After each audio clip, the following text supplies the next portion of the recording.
या व्हिडिओमध्ये आपण बघणार आहोत मेथड्स.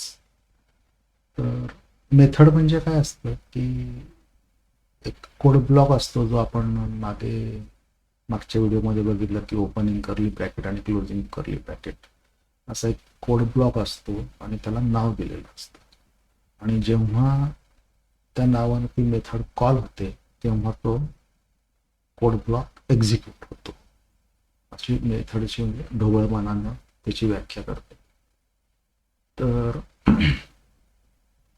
इथं म्हटल्याप्रमाणे कुठल्याही मेथडचे बेसिकली 5 महत्त्वाचे त्याचे जे भाग आहेत ते म्हणजे ॲक्सेस मॉडिफायर.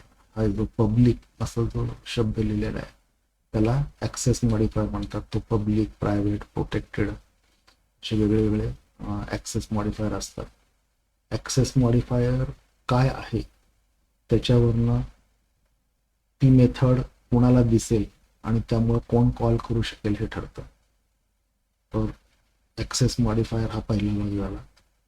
त्याच्यानंतर रिटर्न डेटा टाईप म्हणजे हा या केसमध्ये हे जे खाली एक्झाम्पल दिले त्या केसमध्ये स्ट्रिंग हा त्याचा रिटर्न डेटा टाईप आहे. त्याच्यानंतर नाव म्हणजे हे गेट हॅलो हे जे आहे हे त्याचं नाव आहे त्या मेथडचं. त्याच्यानंतर an optional set of parameters म्हणजे ओपनिंग आणि क्लोजिंग राऊंड ब्रॅकेट्समध्ये पॅरामीटर्स देता येतात. ते ऑप्शनल आहेत. याचा अर्थ एखाद्या मेथडला पॅरामीटर्स असतील किंवा पॅरामीटर्स नसतील सुद्धा, असलेच पाहिजेत असं बंधनकारक.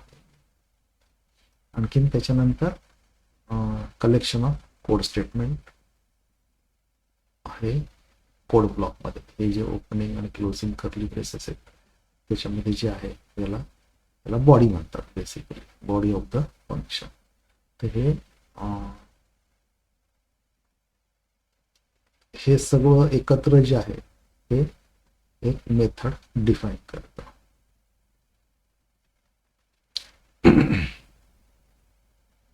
तिथे त्यांनी सांगितलंय की पब्लिक हा ॲक्सेस मॉडिफायर, स्ट्रिंग हा डेटा टाईप, गेट हॅलो हे नाव, स्ट्रिंग नेम हा पॅरामीटर, आणखीन यात ओपनिंग आणि क्लोजिंग कर्ली ब्रॅकेटमध्ये जे आहे ती सगळी बॉडी. त्याच्यानंतर व्हॉइड मेथड्स म्हणजे बेसिकली दोन मेथड झाले, दोन प्रकारचे. की एक अशी मेथड की जी काही ना काहीतरी डेटा टाईप रिटर्न करते आणि जर तुम्हाला अशी मेथड लिहायची की ती त्याच्यातला कोड ब्लॉक एक्झिक्यूट होतो पण ती मेथड रिटर्न काही करत नाही असं जर लिहायचं असेल तर ती व्हॉइड असं तिला लिहावं लागतं. तर व्हॉइड असं एक्सप्लिसिटली लिहिणं आवश्यक आहे. आणखीन इथे जर तुम्ही बघितलं तर इथं आता पॅरामीटर नाही पाठवले. म्हणजे जे वर म्हटलं होतं की ऑप्शनली पॅरामीटर्स असतात तर ते इथे नाही पाठवलेले. आता हे दोन्ही जर उलट केलं तरी चुका येतात. म्हणजे काय की तुम्ही पब्लिक स्ट्रिंग म्हणून रिटर्न डेटा टाईप दिला पण जर त्याच्यामध्ये रिटर्न स्टेटमेंट नसेल तरी सुद्धा कंपायलर एरर देतो. आपण आता पाहिलं असं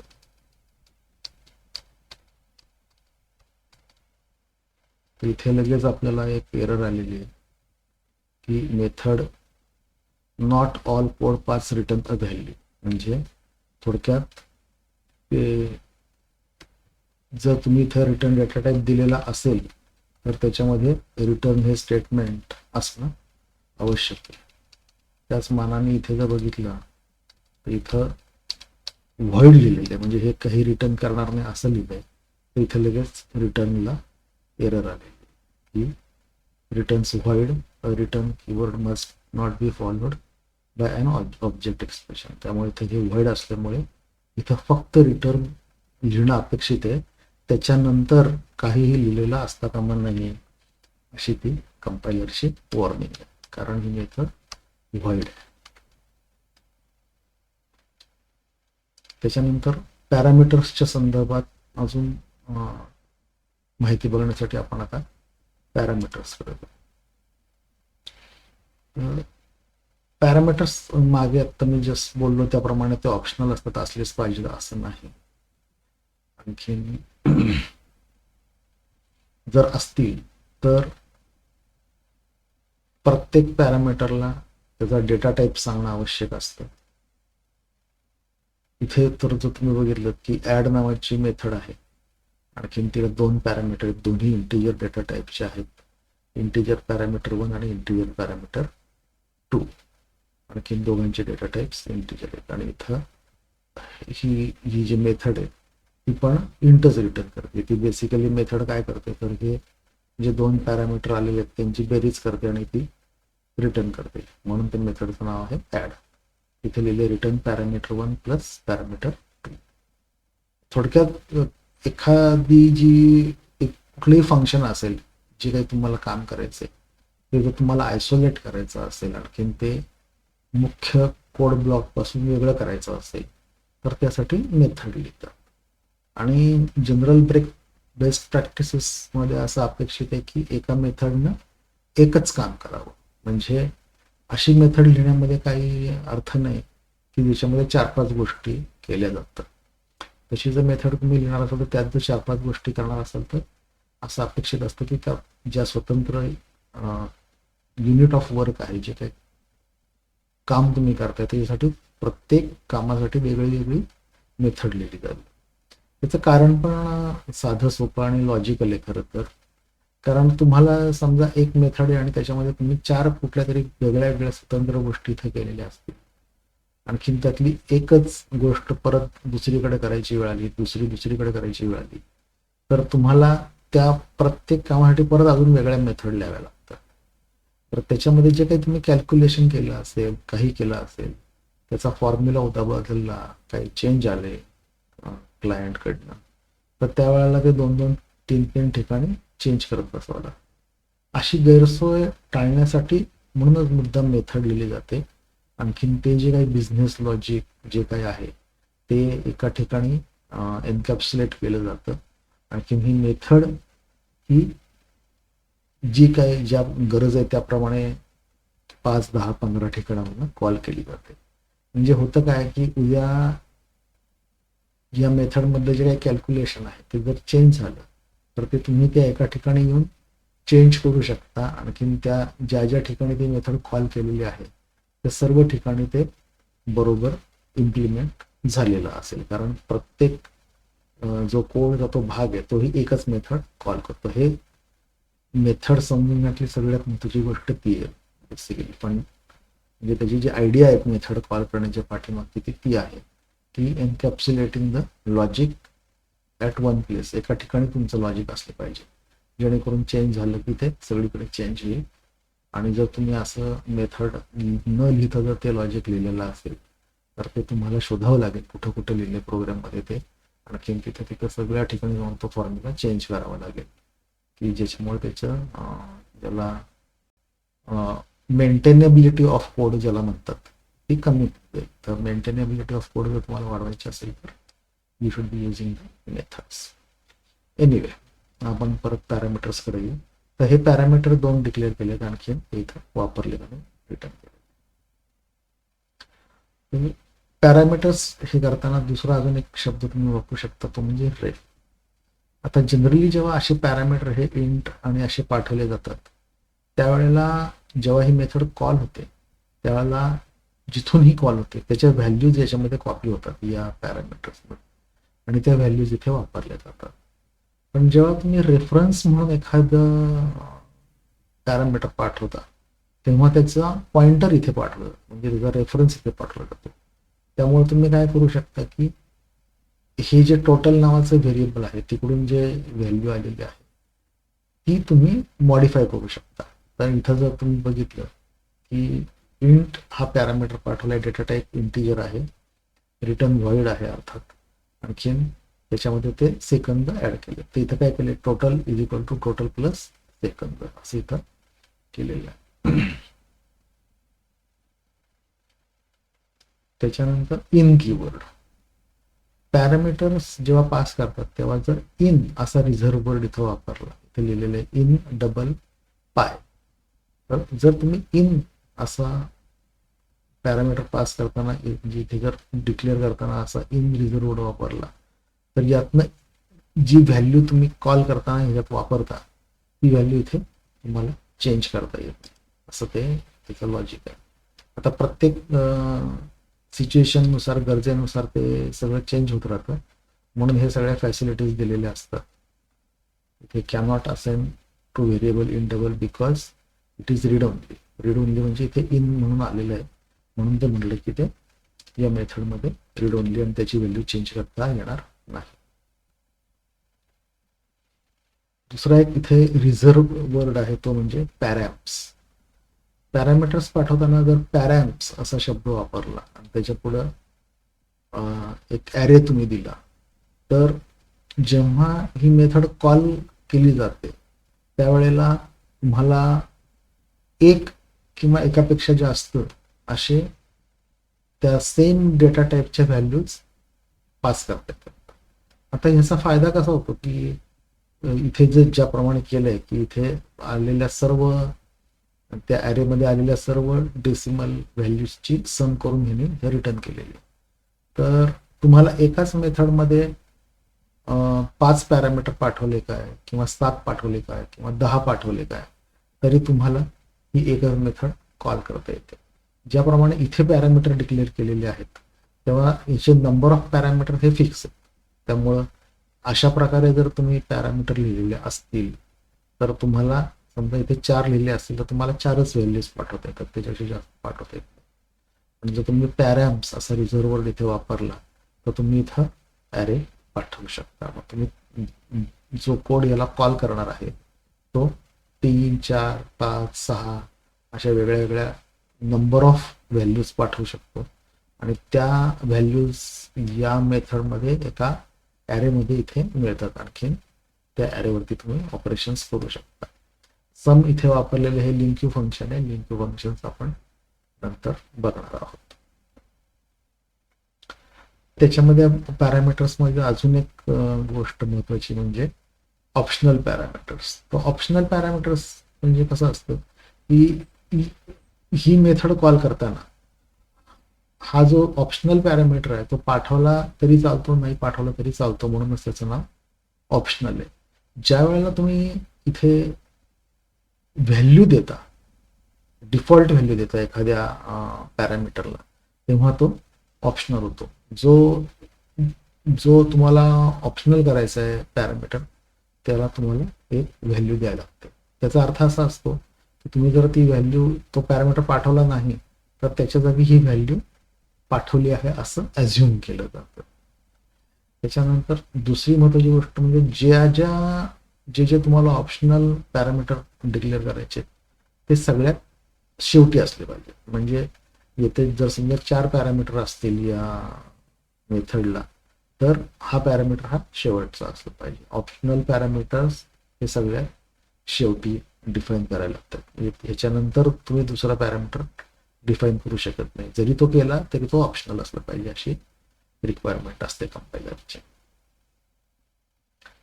त्याच्यामध्ये नंतर आहे नेम्ड आर्ग्युमेंट्स. नेम्ड आर्ग्युमेंट्स म्हणजे काय होतं काय की जेव्हा तुम्ही मेथड कॉल करता एखादी तेव्हा आता समजा ही मेथड आहे ॲडची जी आपण पाहिली ही, तर समजा तुम्ही ॲड ओपनिंग ब्रॅकेट 5,5 असं जर तुम्ही कोड केला तर कंपायलर काय करतं पोझिशननुसार व्हॅल्यू असाइन करतं. म्हणजे जो पहिला पॅरामीटर पास केलेला आहे त्याची व्हॅल्यू ह्याला, दुसऱ्याचा दुसऱ्याला, तिसऱ्याचा तिसऱ्याला, अशा प्रमाणे ते व्हॅल्यू असाइन करतं कंपायलर. म्हणजे त्याच्या पोझिशननुसार इथे डिक्लेअर केलेल्याची पोझिशन काय आहे आणि तिकडे पाठवलेल्याची पोझिशन काय आहे ते 1 to 1 कॉपी केलं जातं.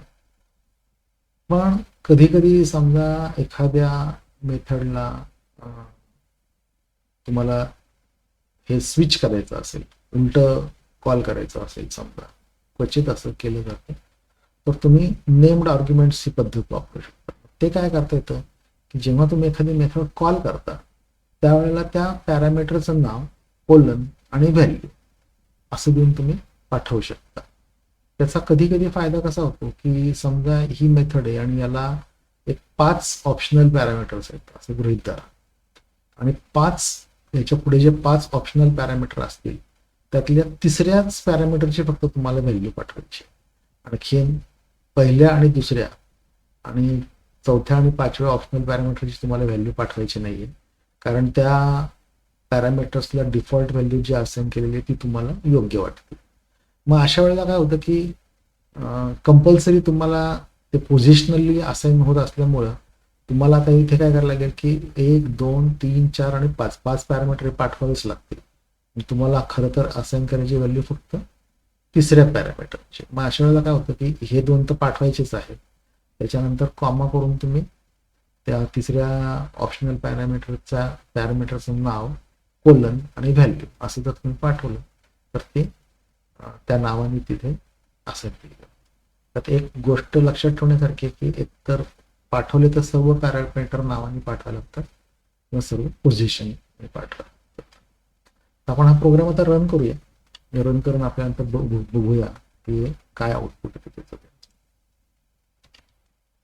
इथे हा प्रोग्राम लिहून आत्ता जे आपण मेथड्स पाहिल्या ते इथे कॉल केलेले आहे.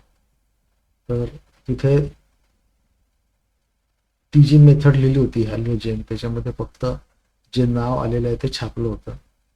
तर इथे ही मेथड कॉल केलेली आहे माय मेथड्स डॉट गेट हॅलो, आणि हा एक स्ट्रिंग पॅरामीटर त्याला पाठवलेला आहे. आणखी हा जो पॅरामीटर इथं पाठवलेला आहे तो ते त्याला त्यांनी हॅलो असं जोडून ते रिटर्न केलेलं आहे. त्यांनी जे रिटर्न केलेलं आहे ती व्हॅल्यू या रिझल्ट व्हेरिएबलमध्ये असाइन्ड आहे. आणखीन इथं हा रिझल्ट प्रिंट केलेलं आहे. तर इथे आपल्याला दिसेल की हॅलोजेन असं प्रिंट झालेलं आहे. आणि याच्या डावीकडे जे हॅलो ऍड केलेलं आहे ते या मेथडमध्ये लिहिलेलं आहे. त्याच्यानंतर हे व्हॉइड मेथड, की काहीच रिटर्न करत नाही. जी मेथड काही रिटर्न करत नाही तिने रिटर्न केलेली व्हॅल्यू इथे कशाला असाइन केलेली नाही, असाइन करू शकत नाही, कारण हे रिटर्नच काही करत नाही.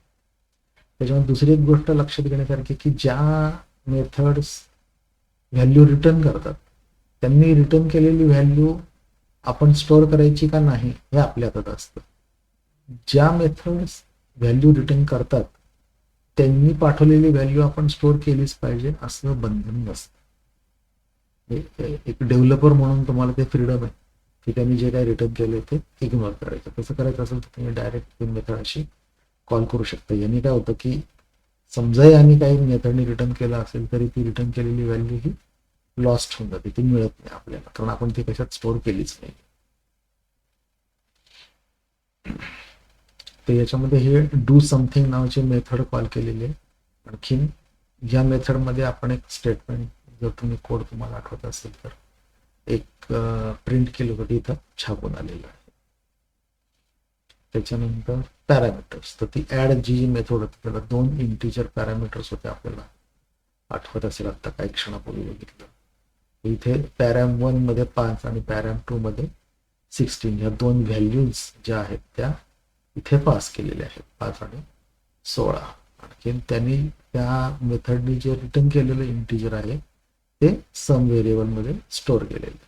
आणखीन नंतर हे सम व्हेरिएबल जे आहे इथे प्रिंट केलेले, इथे ते 16, 5, 21, इथे 21 छापून आलेलं आहे.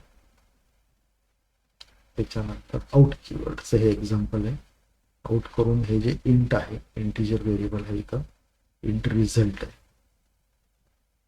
आता यात काय केलंय की ते हे जे हे आउट, हे ट्रायपार्स जे आपण मागे बघितलं होतं ते इथं वापरलेलं आहे. तर इथे इंटिजर याला पास केलेलं आहे.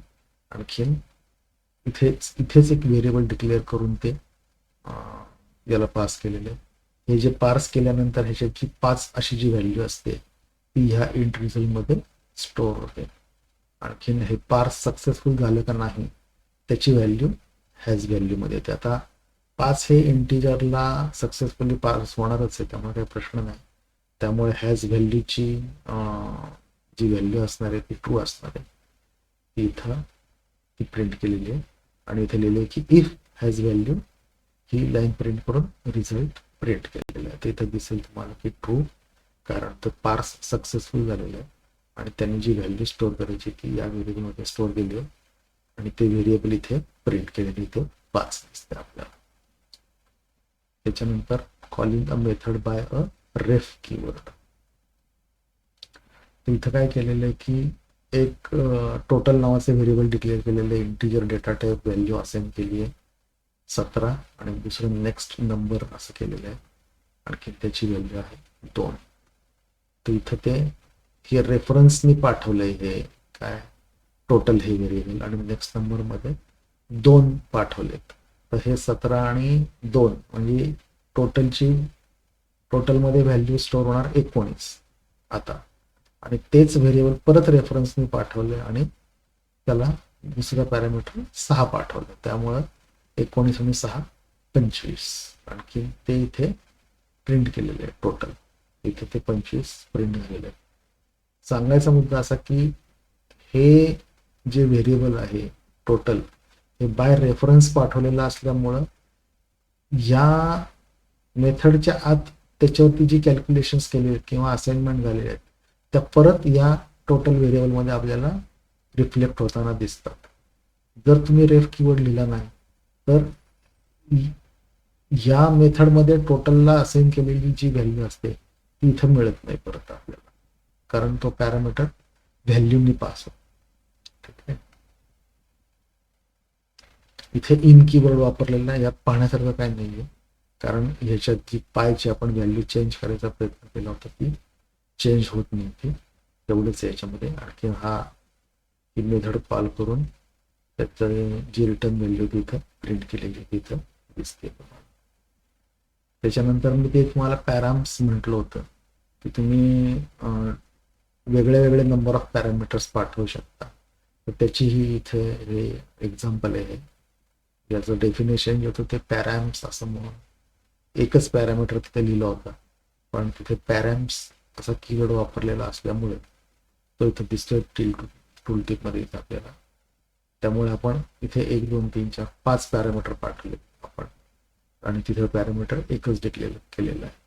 पण तुम्ही इथे 5ही पाठवू शकता, 2ही पाठवू शकता किंवा 7ही पाठवू शकता, ते फ्लेक्झिबिलिटी मिळते. आणि हे जेवढे नंबर्स त्या तिथे पाठवलेत त्याची ती इथे या मेथडमध्ये सम फंक्शन वापरून टोटल केलेली आहे, ती रिटर्न केलेली इथे आहे, तिथे प्रिंट केलेली आहे, तिथे प्रिंट. त्याच्यानंतर ऑप्शनल पॅरामीटरचं जर फंक्शन आठवत असेल तर इन्क्रीमेंट इथे दिसते बघा, स्क्वेअर ब्रॅकेटमध्ये दिसते इंट इन्क्रीमेंट इक्वल टू 1, आणि ते जे स्क्वेअर ब्रॅकेट दिसते त्याचा अर्थ आहे ते ऑप्शनल पॅरामीटर. तो नाही पाठवला तर त्याची व्हॅल्यू काय असेल ती पण इथे टूलटिपमध्ये त्या स्क्वेअर ब्रॅकेटच्या आतमध्ये दिसते. तर समजा त्याला 10 पाठवले, आणखीन दुसरा पॅरामीटर पाठवलाच नाही, तर तो इन्क्रीमेंट करणार 1 ने, म्हणजे हे 10चे होणार 11. आणि इथे परत तेच फंक्शन कॉल केले, पण अशा या वेळेला मात्र दुसरा पॅरामीटर पाठवलं. मग जर दुसरा पॅरामीटर पाठवला असेल तर त्याची व्हॅल्यू प्रिसिडन्स घेते, आणि इथे 11 इथे 10 5 15, त्यामुळे 11 आणि 15 इथे प्रिंट व्हॅल्यू होते.